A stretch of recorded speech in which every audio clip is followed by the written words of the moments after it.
नमस्कार दोस्तों, हमारे इंडियन गवर्नमेंट ने एक नई योजना निकाली, उसका नाम है अग्निपथ योजना। और उसके विरोध में जो तमाम युवक हैं जो सैनिक बनने के लिए कोशिश कर रहे थे, सैनिक बनने की उनकी ड्रीम थी, वो लोग सड़क पर उतर चुके और हमेशा की तरह यह जो प्रोटेस्ट था उनका वो वायलेंस हो गया।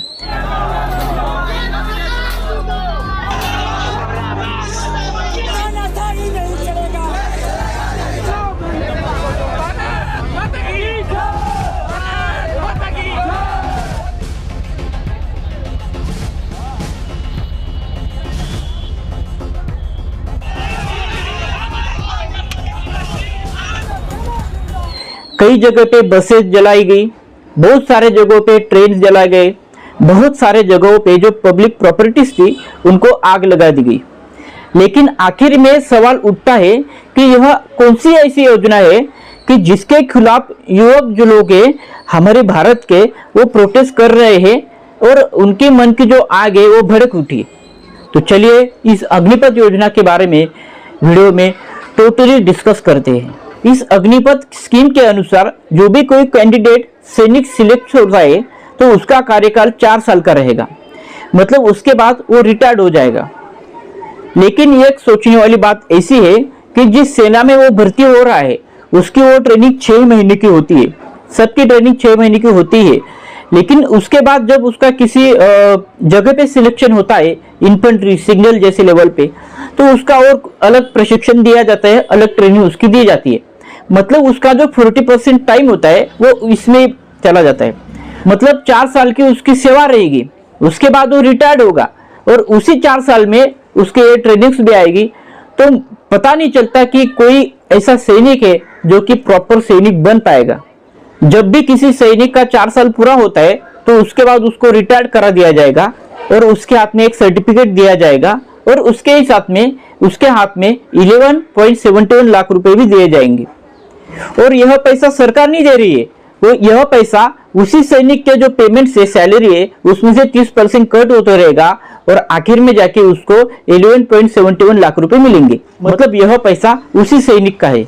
इस अग्निवीर स्कीम के मुताबिक जो ज्वाइन होता है उस सैनिक की सैलरी 30,000 रुपए है और अंत तक 4 साल जब होते हैं तब तक उसके 40,000 हो जाएगी।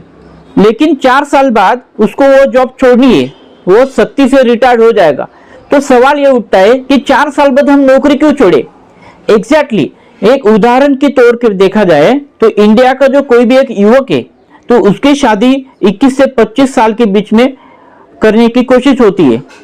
लेकिन जब यह स्कीम के मुताबिक 18 साल की उम्र में अगर वो कहीं ज्वाइन होता है अग्निवीर स्कीम के मुताबिक, तो इसके बाद 4 साल के बाद उसकी रिटायरमेंट हो जाएगी। तो उस रिटायरमेंट में उसके 22 या 23 साल की उम्र रहेगी।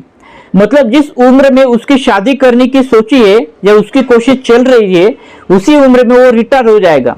तो ये बहुत सोचने वाली बात है।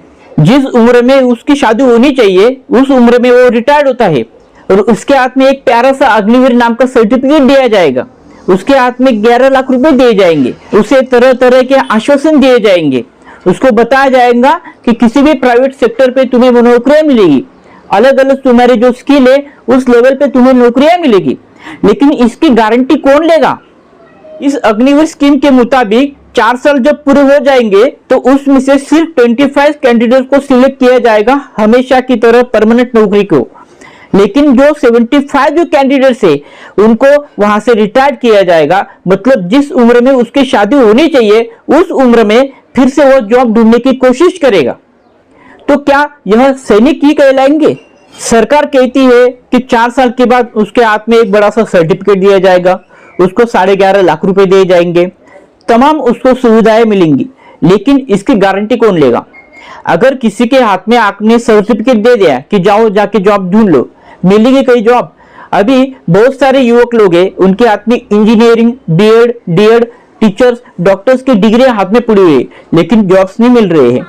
तो क्या सैनिक जब 4 साल की अपनी ड्यूटी करने के बाद वो जब घर पे आएगा या सोसाइटी में आएगा तो कोई भी उससे सवाल पूछेगा ही कि जो 25 जो लोग सिलेक्शन हुए उसमें तुम्हारा नाम क्यों नहीं आया, तुम्हारी ऐसी क्या क्या गलतियां हुई है या तुम्हारे ऐसी कौन सी कमजोरी हुई है जिसके चलते तुम सिलेक्ट नहीं हुए। ये सबसे पहला सवाल किसी भी संस्था, किसी भी प्राइवेट सेक्टर में उस कैंडिडेट को रहेगा ही। 4 साल पूरे होने के बाद ना जॉब की गारंटी है, ना मेडिकल सुविधा है, ना पेंशन है। तो जाहिर सी बात है कि तमाम युवक सड़कों पर नहीं उतरेंगे तो क्या करेंगे? वो निषेध नहीं करेंगे, प्रोटेस्ट नहीं करेंगे तो क्या करेंगे? बहुत सारे युवक लोग जो है बीच के कोविड के 3-4 साल उनके वेस्ट हुए हैं, और जो तमाम युवक है इतने साल से स्टडीज कर रहे हैं, एक्सरसाइज कर रहे हैं, तो उनके लिए ये सोचना भी नामुमकिन है कि ऐसी स्कीम आ सकती है। किसी भी देश का कोई भी इंसान हो, अगर वो गवर्नमेंट जॉब की अगर सोचता है, वो गवर्नमेंट जॉब के बारे में अगर सोचता है, तो उसके दिमाग में तमाम ख्याल आते हैं कि एक अच्छी जॉब रहेगी, अच्छी पेंशन रहेगी, पूरे लाइफ भर में सेटल रहूंगा, पूरा परिवार खुश रहेगा, जॉब की गारंटी रहेगी, जॉब परमानेंट रहेंगी। इन तमाम सुविधाओं को वो सोचता है, उसको इस्तेमाल करता है, उसको अपनाता है। लेकिन इस अग्निवीर स्कीम के मुताबिक 4 साल के बाद वो रिटायर्ड होगा, फिर जाके वो सोसाइटी में आएगा, फिर वो जॉब ढूंढेगा। और सैनिक की जो नौकरियां है इंडिया में उसकी बहुत रिस्पेक्ट की जाती है, और 4 साल के बाद जब सैनिक रिटायर्ड होते आएगा तो उसके बाद में उसकी क्या रिस्पेक्ट रहेगी। बहुत सारे लोगों का कहना है कि सरकार एक्चुअली जॉब नहीं दे पा रही है, इसलिए वो लोग ऐसे खेल खेल रहे हैं। अगर इस स्कीम के मुताबिक सोचा जाए तो 4 साल के बाद जब वो रिटायर्ड होगा तो सच में उसको जॉब मिलेगी। एक एग्जाम्पल के तौर पे देखा जाए तो हमारे देश के जो नौजवान सैनिक है वो जब रिटायर्ड होके आते हैं तो उनको जॉब कहाँ मिलती है? आप लोग देखते ही हो, उनको जॉब मिलती है किसी प्राइवेट सरकारी सेक्टर के बैंकों के एटीएम के बाहर सिक्योरिटी गार्ड की नौकरियां मिलती है। तो जाहिर सी बात है कि वही जॉब इन सैनिकों को मिलेगी, लेकिन आज इतना आसान नहीं है। आज वही सिक्योरिटी गार्ड की नौकरी मिलना भी मुश्किल हो गया है इंडिया में। इस स्कीम के मुताबिक जब सोचा जाए, मनोवैज्ञानिक तौर से उस दिमाग से सोचा जाए कि मेरी नौकरी है सिर्फ 4 साल की, तो क्या वह उसी जज्बात से नौकरी कर पाएगा? सैनिक का जीवन ऐसा होता है कि उसमें बहुत सारा मोटिवेशन चाहिए होता है, बहुत सारा जज्बात, बहुत सारी हिम्मत, बहुत सारी ताकत, अपने अंदर आत्मविश्वास चाहिए होता है। तो क्या वही आत्मविश्वास इन सैनिकों के अंदर रहेगा? तो यह सोचना जरूरी है। बहुत सारे ऐसी सिचुएशन है जैसे कि हिमालय जैसी ठंड पहाड़ियों के बीच में सैनिकों को वहां पर भी अपना कर्तव्य बजाना पड़ता है, तो वहां पे बहुत सारा मोटिवेशन चाहिए होता है अपने अंदर, तभी सैनिक वहां पे जी पाएगा, अपना जज्बात रख पाएगा और काम कर पाएगा, देश की रक्षा कर पाएगा। तो जाहिर सी बात है अगर ये अग्निवीर स्कीम के मुताबिक 4 साल के बाद वो रिटायर्ड होता है तो उसमें जज्बात तो रहेगा ही नहीं। तो इसलिए एक बात तो पक्की है कि आंदोलनकारियों की जो आक्रोश की भावना है उसको गलत नहीं ठहरा जा सकता। इतनी सब इस स्कीम की कमजोरियां है, फिर भी बहुत सारे राज्य सरकारें, बीजेपी के विधायक, ये लोग उसके समर्थन में है। इनके एमपी, यूपी, हरियाणा की जो राज्य सरकारें है भाजपा पुरस्कृत, ये लोग कहते हैं कि अग्निवीर जब रिटायर्ड हो जाएगा तो हमारे स्टेट में उनको नौकरियां होगी, इसके लिए उनको जगह रहेगी, हम लोग उनको प्रोत्साहन देंगे, ऐसा ये सरकारों को कहना है। लेकिन ऐसा ये लोग सिर्फ कह रहे हैं, लेकिन इसकी गारंटी कोई नहीं दे रहा है। तो जाहिर सी बात है कि गारंटी नहीं है रिटायर्ड होने के बाद जॉब मिलने की। एक एग्जाम्पल के तौर पे देखा जाए तो यूपी का जो राज्य है उत्तर प्रदेश, उस राज्य की 25 से लेकर 30% जो पॉपुलेशन है, जो पब्लिक है, जो जनता है, वो महाराष्ट्र में आती है नौकरियां करने। और उसी यूपी के सीएम बोलते हैं कि हम लोग अग्निवीर को हमारे राज्य में नौकरियां देने के लिए प्रोत्साहन देंगे, जहां पे उनको नौकरियां देंगे, जबकि उनके लोगों को वहां पे नौकरियां मिलना मुश्किल हो गया है। इस स्कीम को लाने के बाद सरकार इसके फायदे बताती है। इसके वो जो 3 फायदे बताती है, तो उस 3 फायदों में से एक पहला फायदा ये है कि तमाम हमारी जो सेना रहेंगी वो पूरी की पूरी युवा रहेंगी। लेकिन ये बात तो मानी जाएंगी कि युवा रहेंगी, लेकिन जो अनुभवी जो सैनिकों की जरूरत है, कई कई बहुत सारे ऐसी गंभीर सिचुएशन है सेना के अंदर जिसपे अनुभवी और क्वालिटीमैन सैनिकों की बहुत ज्यादा जरूरत होती है। लेकिन तो क्या वहां पे युवा सैनिक चल पाएंगे, ये भी एक सवाल है।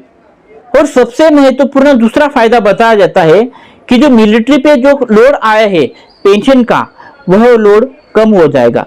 मतलब जाहिर सी बात है कि सरकार सैनिकों की पेंशन ही बंद करना चाहती है, ये तो छुप नहीं सकता।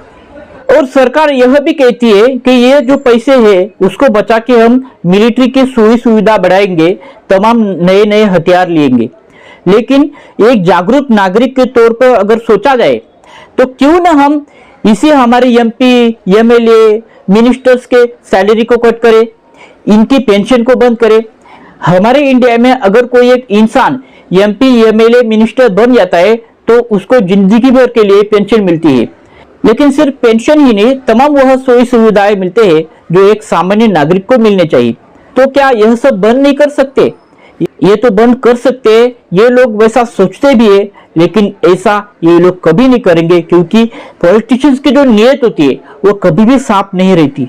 इस अग्निपथ स्कीम में और क्या कहे गया है इस पे मैं ज्यादा गौर नहीं दूंगा, लेकिन एक बात तो आपको मन से कहना चाहूंगा कि हमारे देश के जो तमाम युवा है वो 7-8 साल से लगातार मेहनत करते, बहुत सारा स्टडी करते हैं, बहुत सारी एक्सरसाइज करते, बहुत मेहनत लेते। इसके बाद भी अगर वो 4 साल के लिए सिलेक्ट होते, उसके बाद रिटायर्ड होते, तो आप सोचेंगे कि उनके मन की मनोदशा क्या होगी।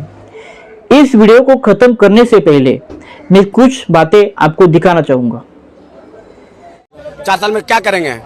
गोली चलाना सीखेंगे और आगे क्या करेंगे? फिर बनेंगे गैंगस्टर, बहुत बड़ा गैंगस्टर बनेंगे। फिर आके सबसे बड़ा तो काम रहेगा हम लोग गन चलाना आ जाएगा, उसके बाद क्या करिएगा आप? बस वही पकड़ेंगे, बस वही चलेगा गन, और क्या? सब युवा साथ में रहेगा।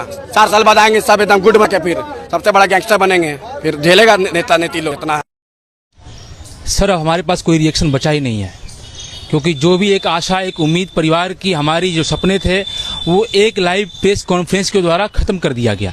2020 के वैकेंसी जिसमें हम लोग की नवंबर 2020 में एग्ज़ाम हुआ, हम लोग स्टार इनटेक XY ग्रुप के एग्ज़ाम को पास किए, उतनी कड़ी फिजिकल टेस्ट को पास किए, और यह वही ग्राउंड गांधी मैदान है जहां हम लोग 5-5 राउंड इसका दौड़ा करते थे। फिजिकल कंप्लीट करने के बाद हम लोग की मेडिकल प्रक्रिया हुई। मेडिकल प्रक्रिया में हम लोगों ने ग्रीन कार्ड पाया, यानी कि हम लोग सफल हुए। मेरिट लिस्ट जारी किया, जिसको हम लोगों ने सब प्रक्रिया हासिल कर ली थी। लेकिन कि एयरफोर्स की सिलेक्शन की बोर्ड है, उसने कहा कि आप लोग वेट कीजिए, ड्यू टू एडमिनिस्ट्रेटिव रीजन आपका इनरोलमेंट लिस्ट डिले कर दिया गया है। सर हम लोगों ने सब्र के साथ, संयम के साथ, हम और हमारे परिवार के लोग, हमारे पिताजी रोज फोन किया करते थे कि आखिर हम लोग की प्रक्रिया में देर क्यों है। लेकिन अफसरों ने कहा, उस CASB बोर्ड के अधिकारियों ने कहा कि कोरोना के चलते और प्रशासनिक कारणों के चलते आप लोग सब्र रखें, आप लोग की भर्ती प्रक्रिया जल्द ही सुनिश्चित कर ली जाएगी। हम लोग की आकांक्षाएं और सपने टूट रहे हैं, तो हम लोगों ने जंतर मंतर दिल्ली पे घेराव करने का और शांतिपूर्वक ढंग से प्रदर्शन करने का काम किया। उस मीटिंग में राजनाथ सिंह, देश के माननीय रक्षा मंत्री भी आए थे। उन्होंने हमें ये वचन दिया, हम लोगों से वादा किया कि आप लोग की भर्ती प्रक्रिया, जो ज्वाइनिंग लेटर देने वाले हैं, वो जल्द ही पूरी कर ली जाएगी। लेकिन सर 2 दिन पहले तीनों सेना के प्रमुखों ने और माननीय रक्षा मंत्री ने क्या कहा कि अब भारतीय वायुसेना या भारत की तीनों सेनाओं में भर्ती प्रक्रिया को अग्निपथ स्कीम के द्वारा अग्निवीर के तहत लिया जाएगा।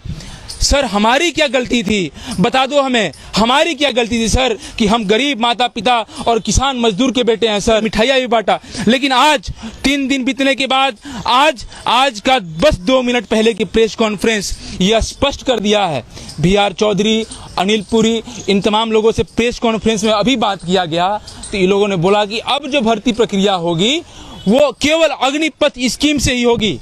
जी वायुसेना के चीफ जी, आप हमारा मेडिकल कर लो, हमें कोई अफसोस नहीं है। आप बाहर का भी रास्ता दिखाओगे तो हम बाहर जाने के लिए तैयार हैं। लेकिन आपने क्या किया, आपकी तो नीति बस ये है कि किसी तरह अगर इन लोग का मेडिकल ले लेंगे तो इन लोग को परमानेंट करना पड़ जाएगा। इसलिए आपने क्या किया कि अग्निपथ स्कीम से करेंगे तो उसमें बहुत सारे लड़के आउट चले जाएंगे, और जिसको रखना भी होगा तो उसको बस अग्निपथ स्कीम से 4 साल रखना पड़ेगा। अरे सर हम गरीब के बेटे हैं, सर चाहते हैं तुम लाख गिनाओ अपने फायदे अग्निपथ और अग्निवीर की योजना की, लेकिन मैं एक बात बताना चाहता हूं कि कभी कब्र पे हवेली नहीं बनती है, कभी कब्र पे कभी आपका बंगला नहीं बन सकता है। और अगर तुम उस बंगले, उस 7,000 बेटों का, उन दर्दों का अगर तुम कब्र बना के अग्निपथ स्कीम भी लागू करोगे तो हमारी मां रोएगी। हम भारतीय के लिए पैदा हुए थे कि हम जब जाएंगे सेना में तो एक सम्मान की जिंदगी जिएंगे। लेकिन किस प्रकार से आज ये कहा गया है कि 4 साल भर्ती के बाद आपको कॉर्पोरेट सेक्टर में लोन दिया जाएगा। हमको तुम लोन दोगे? हम पैसा के लिए आए थे यहाँ।